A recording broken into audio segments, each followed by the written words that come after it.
My name is Peter Anderson. I'm 67 years old. Today's date is October 2nd, 2015. We are in Sacramento, California. I am a friend and, as a newspaperman, a chronicler of Robbie Waters. Okay, my name is Robbie Waters, and I'm 79 years old.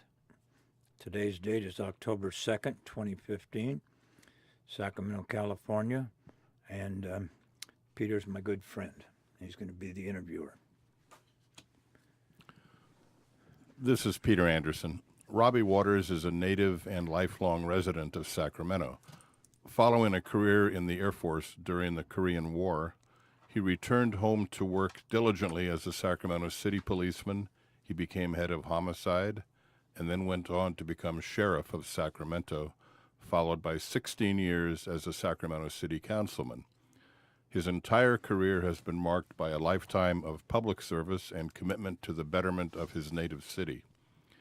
Robbie exhibited an uncanny ability to find himself frequently in the center of breaking news stories with both national and international significance. In this tape, he will share some of these high-profile stories and the roles he played in them. I, Peter Anderson, will be interviewing Mr. Waters. Peter, I spent 8 years in Sacramento, 1978-1985, raising my family and writing a popular daily column for the Sacramento Union, the oldest daily in the West, which once employed the likes of Mark Twain, Bret Hart, and Herb Caen. I frequently wrote about Robbie's various careers and always found him to be a most compelling and quotable figure, one of the most colorful characters in modern-day Sacramento. This recording is a culmination of two separate yet highly visible careers, mine and his, and one mutually respectful friendship that dates back 40 years. Robbie? Thanks, Peter. Native Sacramentan, born and raised here, and I lived at 45th and U Street, which is in East Sacramento, from the time I was born until I went into graduated from high school in 1954. Then I joined the Air Force, and I was there for a total of 4 years, 2 or 3 countries. I was stationed, and when I got out of the service, of course, I took advantage of when I got married, I took advantage of the GI Bill and the GI loan on a house on a mortgage. So that really helped me out both sides. I finished up at, graduated from Sacramento State with a BA, and right now I'm going towards my master's at USC. So a little bit about your family, perhaps, your wife and children? Yes. My wife Judy and I got married in 1960. So that makes 55 years we've been married. 3 children, Darren, Dee Dee, and Dan. And I guess I have to tell about the joke that when Judy and I would go out together, different gatherings and fundraisers, etc., she would be standing up on the stage behind me, and I'd say, Judy and I have been happily married for 7 years. And I'd pause. And that's not bad out of whatever the number was. That's 36 years or 40 years or whatever. So, and if she was there with me, she would stand behind me and put up 2 fingers. She'd say 2 only, happy. So that was we kind of battered back and forth in the 55 years. But she was just wonderful, and she was such a great mother because I was basically gone in homicide from the house, get home late at night, and when I was sheriff I was gone, and as city councilman I had a lot of outside interests. So after I retired from sheriff, then I went on the grand jury in Sacramento for 2 years, and then from there I retired, and right now I'm doing consulting, both political and criminal justice, and just very happy. Judy and I still live in the same house that I built in 1970. So we're doing fine. Going back to your childhood, this might be of interest since vaccinations are a big issue in today's political world. You were a fortunate victim of polio as a child. You want to talk a little bit about that? Sure. I was in junior high school, and I was about 12 years old, and that's when polio was really rampant here all over the United States. But so I had the symptoms, and so I went to it was called the county hospital in those days. It's now University of California, Davis, and basically isolated with other polio patients. And I was in the hospital about 2 or 3 weeks, and had no paralysis when I came out. And I went home and had to stay at home, quarantine for 8 more weeks, and then I went back to school. So it really, and I look back on it, how fortunate I was not to be paralyzed. A lot of my friends at my age do have canes and walkers because of polio. So, and there was no Salk vaccine at that time. So I'm just so happy because I look back because I wouldn't have been able to do any of the things that we've talked about. And if I'd had polio, if I'd had paralysis. So, again, thank God. And then fast forward, after your education and after serving in the Korean War, you hustled and got your family together and worked about 2 or 3 different jobs as your police career began, correct? Yeah, that was only Judy and I in those days, and we'd just gotten married in 1960, like I said. She had a job working for a finance company, and we didn't have any furniture. We both had been living with our parents, and so we made an agreement that she'd work 24 more months for the finance company, and her check each month would take care of the payments on the furniture, the refrigerator and bed and all the furniture we needed. So that went along great. And she did work at the hardware store, which we'll talk about in a few minutes. But other than that, she's been not just, but a good housewife and a great mother.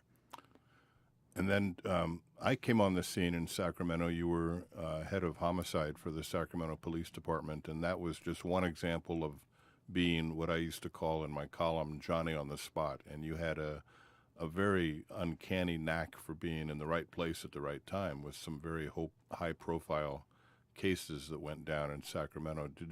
Would you care to talk about probably the most notorious one was the incident at Stroh's Neptune's Table?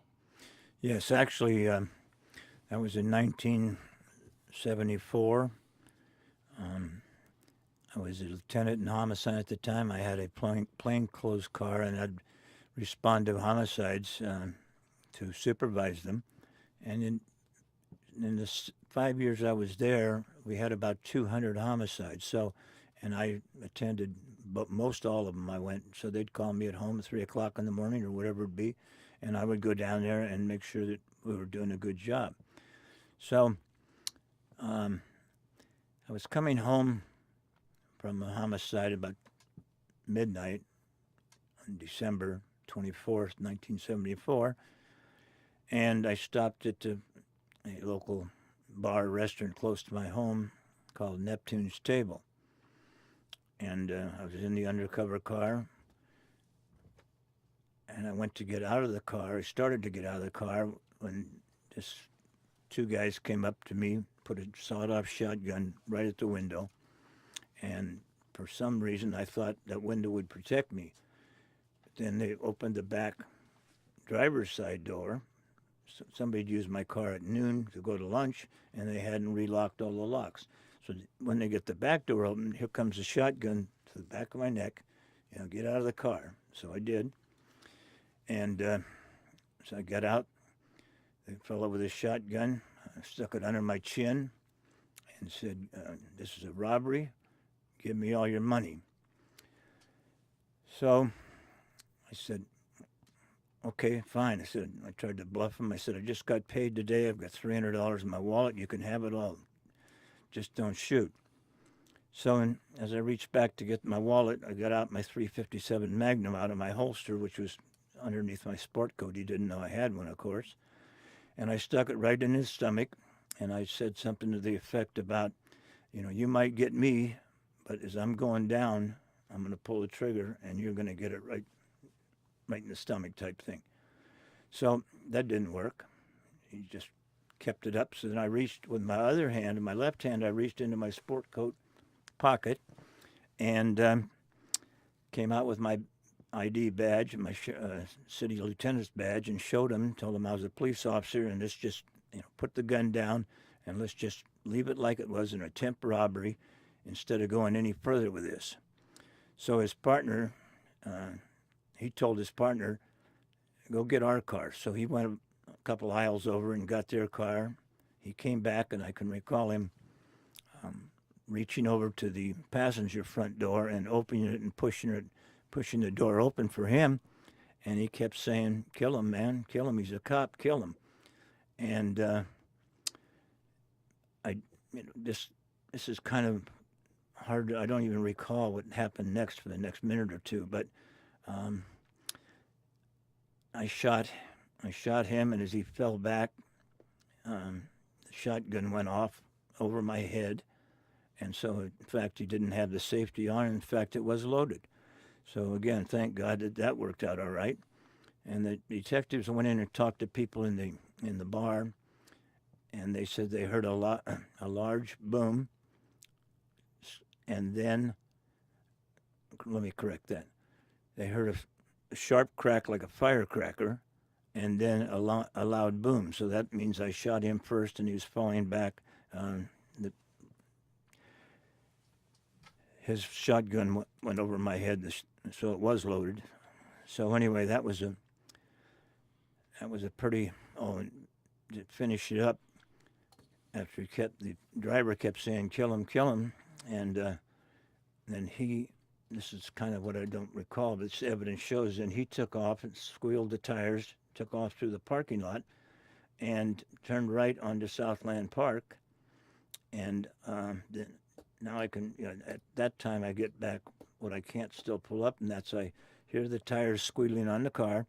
I shoot, and I see the back window blown up, and then I didn't hit him. So he turned right, and I thought they were both in the car at the time. So when the police detectives when they found out who the driver was, they went over to his house and asked his mother, where's your son? She said, his dad just took him to the hospital.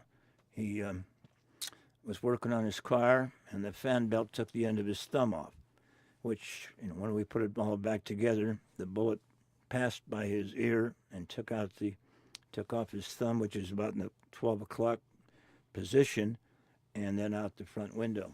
So we'd already alerted all the hospitals to let us know if there was anybody came in with a gunshot wound, and nobody did. So when the detectives went over to the hospital, he was there. They arrested him, and sure enough, the end of his left thumb was gone, and that's where he told his mom about the fan belt. So he went off to prison, San Quentin, and but back to what occurred then. After I shot, he got away. I was running back to the car, and here's this Mexican with a shotgun laying on the ground on his back, and I just don't recall. It's obvious from the witnesses. I shot first, and he shot second, but. So I kicked the shotgun about 10 feet away from him, went back to my car where I had a radio in the undercover car and called for help. And they came out immediately and told them to send an ambulance also, which they did. And he was pronounced dead at the scene. So one shot, and it hit him right above the nose and his forehead. And that's the only shot I fired other than at the car when it was leaving. So it was quite a night. It was one day before New Year's Eve, so that I couldn't sleep that night. But from then on, I knew I wasn't guilty of anything, and so I've never had any problem with it where I had to have any counseling or anything. So that was about most dangerous thing that happened to me for all the years I was on the police department. Well, thank God you survived, and you were actually given numerous letters of commendation, and were honored for courage under duty, and thank God it came out okay.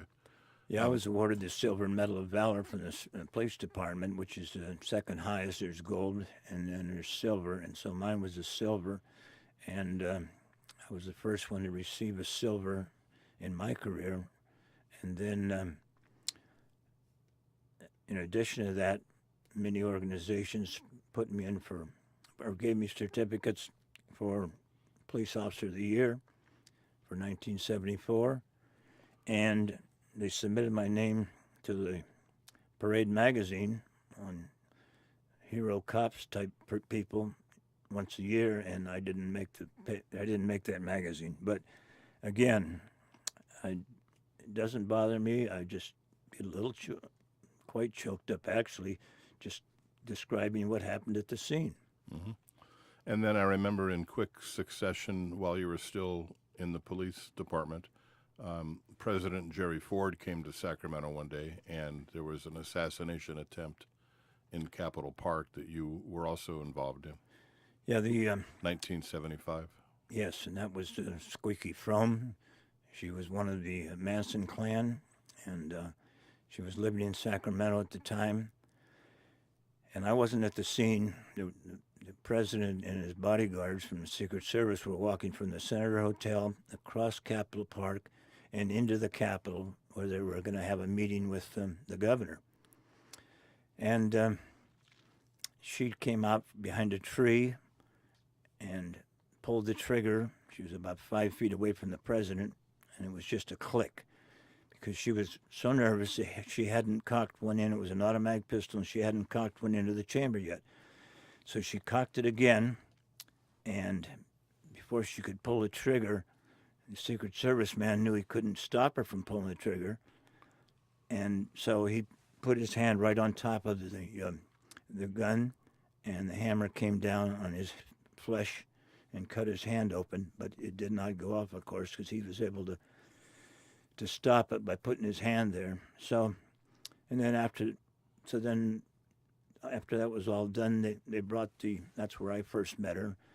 The rest of it was told to me by the officers on the scene, but they brought her in to homicide, and we put her in a locked room, of course, an interrogation room, and it had a two-way mirror, so I could look in and watch her, and we also had a video camera in the corner, which wasn't really even hidden. You could see it was there. So as I watched her, she would pick these butterflies out of the air and then pet them and put them in her pocket. And she kept doing that, of course, knowing we were taping her, that she'd set up some kind of a sanity defense. And, of course, that didn't work, and she went off to prison, too. She was just, about a year ago, she was paroled, so she'd been in prison over 20 years. And she was released from prison and was not on parole. So then we didn't have any way to check on her, and last we heard she went down to the Los Angeles area. So that was another very, very interesting case, and it happened to be on my wife's birthday, and we had plans to go out that night, and of course I didn't get home till about 9 o'clock, and of course she understood. And you actually got to meet the president and remarked about the Secret Service man, right? Yeah, I talked one-on-one with the president later on, and well, it wasn't one-on-one because the Secret Service man was there. He had his hand bandaged up, and so I just said to the president, if I was president, sir, I said, the man that put his hand on that gun and stopped the bullet, I'd make him chief of Secret Service. And he just kind of laughed. So that was kind of the end of the story. And then I remember two other incidents, one very high profile during your police career, and one that's probably never been told before. The first one having to do with the heiress Patty Hearst, who was kidnapped from her Berkeley apartment years ago and was on the run with radical extremists, and they were holed up in Sacramento for a while. Yeah, they were here a few months. The SLA was the name of their group, And what happened, how I got involved, about 3 o'clock in the morning, I was home, and I got a call that there had been a homicide um, near Broadway at 17th and X Street. So I went down there. When I got there, there was 4 or 5 squad cars there with their red lights going, and also an ambulance with its red light. And I pulled up, and there was a tall hedge, about a 6-foot hedge, from the vacant lot where he was killed to the next house to your right. So he was he was dead at the time, and so we started a little neighborhood canvass. I didn't want to do too much canvassing at 3 o'clock in the morning because, people, we'd wait till 7 normally to go interview these people. So we went through the vacant lot back into the alley and said, well, let's check this next door backyard, which we did, and couldn't find anything. So then we went out front, and there was still a light on in the house. So the uniform officer and myself knocked on the door, and we found out later it was Patty Hearst that opened the door just an inch or so, and we asked her, not knowing who she was, of course, did you see anything or hear anything in the last hour or so? Because there's a person that has been has been killed right next to you in the vacant lot behind your hedge. She said, we heard a little bit of a commotion, but that's about all. So we said, thank you. And then about a month and a half later, the FBI comes in to see us, talk to us about that particular incident. And they'd caught her at that time. And they asked her about the situation that I was involved in. And she said, we had our AR-47s and our pistols and rifles and everything, because we thought for sure you'd found us, and because the whole house was surrounded with police cars and red lights, of course, at 3 in the morning. So what else would they think? Anyway. So you either would have been the captor of Patty Hearst or a victim.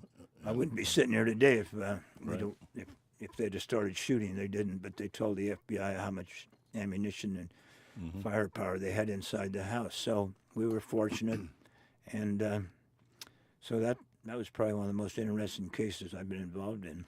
And the first one I alluded to has probably never been told before, and I don't know if you're at liberty to, but it had to do with Jerry Brown in his first term as governor.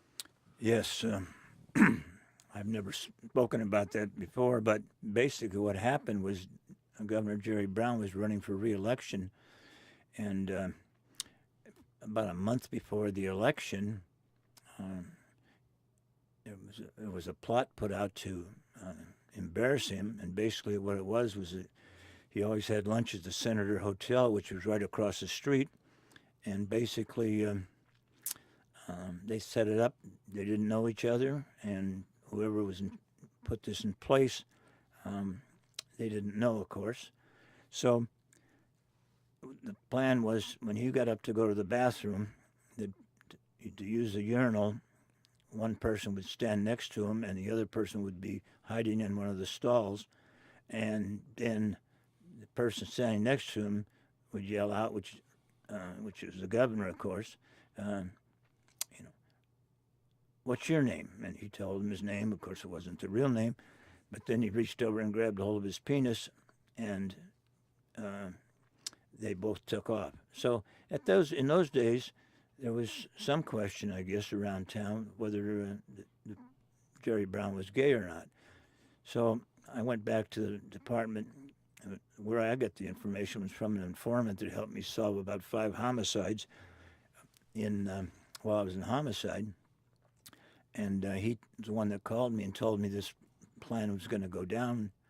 And so my captain and I went down to talk to the chief of police, told him what we knew, and he said, let me call the governor. And he called the governor, and the governor said, come right over. So the captain and I went over there and related the story to him like I just said, what was supposed to happen.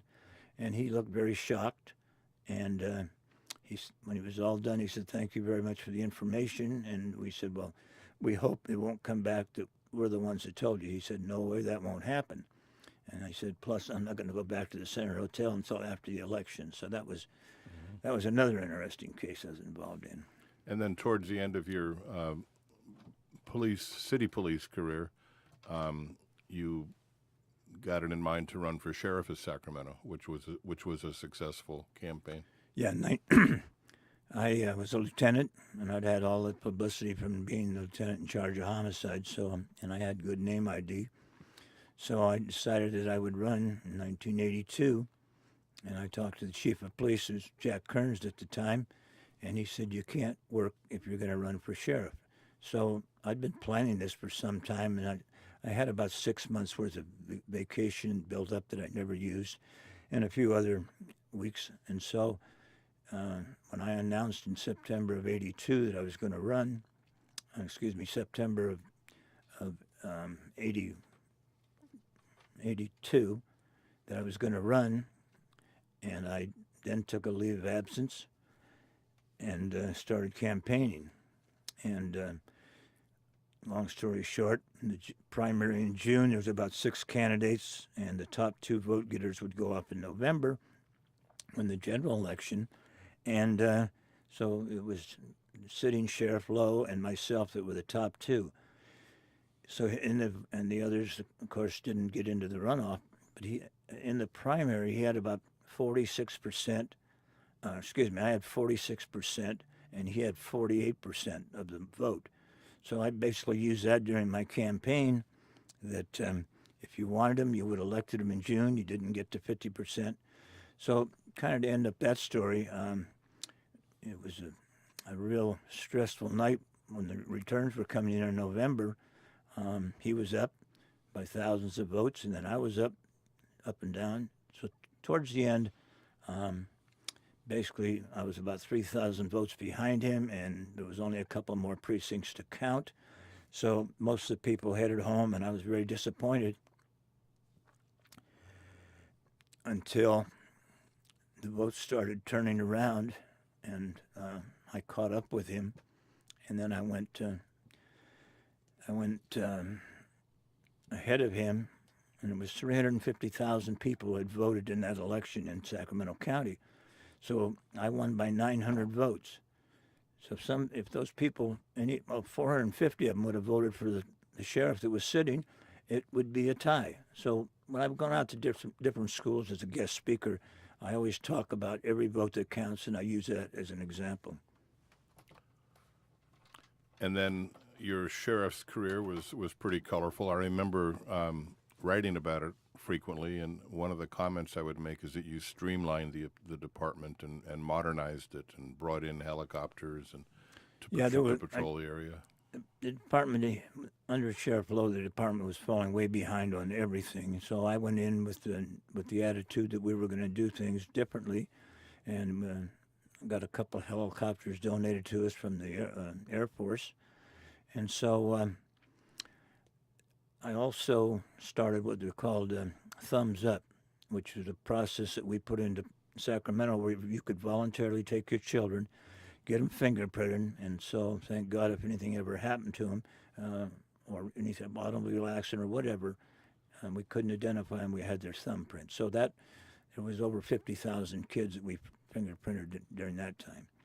And then your sheriff's career ended, and you decided to run for city council of Sacramento, correct? Yes.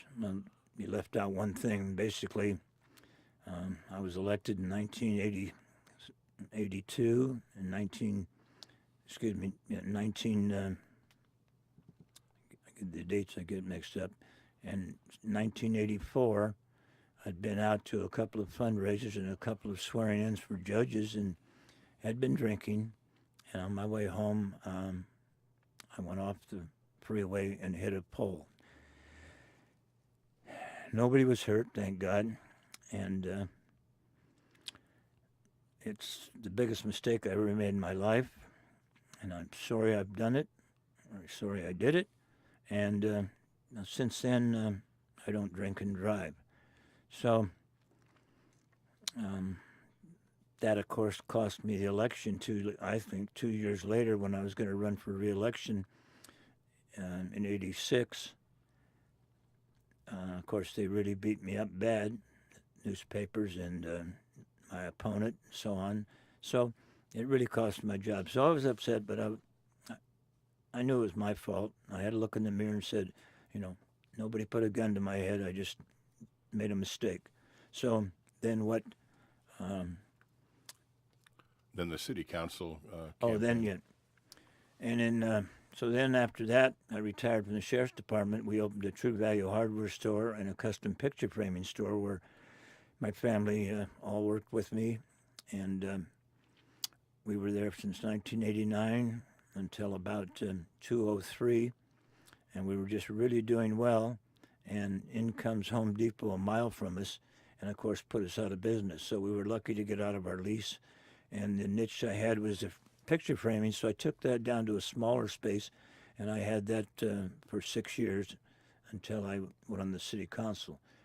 I went on the city council about 1994 because I thought that our district out in the south part of Sacramento, in the Greenhaven Pocket area, was not getting the police protection we needed. There was quite a bit of crime.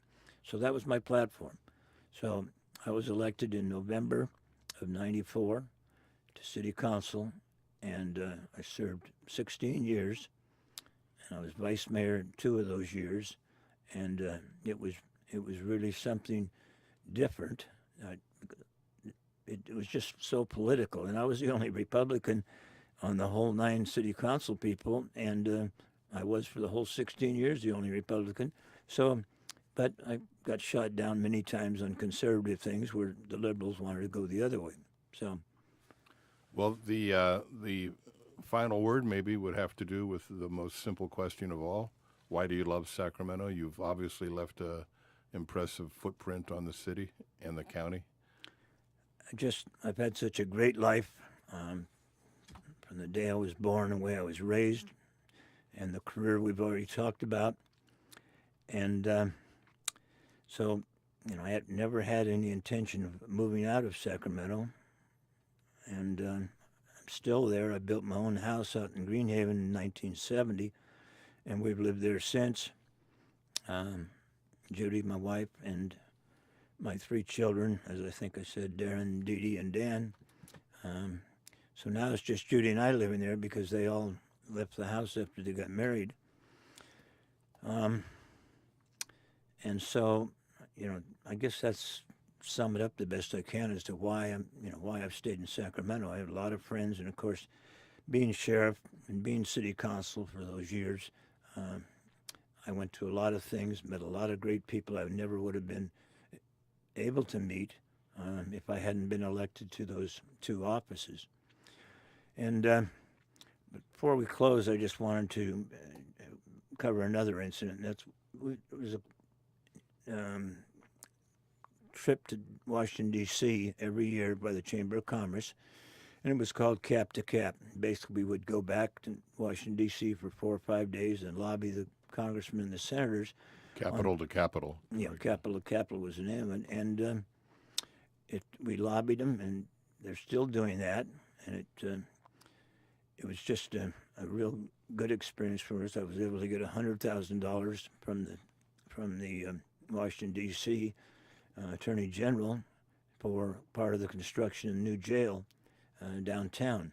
And so, night before we were going to go home, they had a big get-together, and everybody had the hors d'oeuvres and drinks. And as I walked in, I saw a doctor friend of mine in the corner and talked with him for a few minutes.